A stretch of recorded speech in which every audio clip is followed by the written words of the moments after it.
देखो बेटा, next MCQ में मुझे 4 पॉइंट दिए हैं ABCD। चारों पॉइंट के लिए पोजीशन वेक्टर दिया है, मतलब ये पॉइंट के ए पॉइंट के लिए ये 3 उसके कोऑर्डिनेट है, बी पॉइंट के लिए ये 3 कोऑर्डिनेट, ऐसे बराबर ओरिजिन के रिस्पेक्ट में। मुझे फाइंड करना है displacement vector AB vector, displacement vector AB vector. मतलब बेटा ए पॉइंट हमारा स्टार्टिंग पॉइंट होगा, बी पॉइंट हमारा फाइनल पॉइंट होगा। डिस्प्लेसमेंट वेक्टर मतलब final position vector minus initial position vector. Final position vector बोले तो B vector, initial position vector बोले तो ए वेक्टर। चलो B vector minus A vector करो, 4i cap minus 3i cap, i cap, 5j cap 4j cap plus j cap plus k cap. तो ये आपको displacement vector मिला AB vector.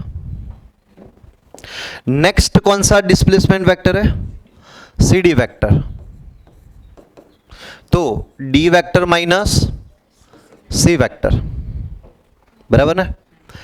चलो D vector minus C vector, 4i cap minus 7i cap, तो minus 3i cap, 6 minus 9 minus 3j cap minus 3k cap.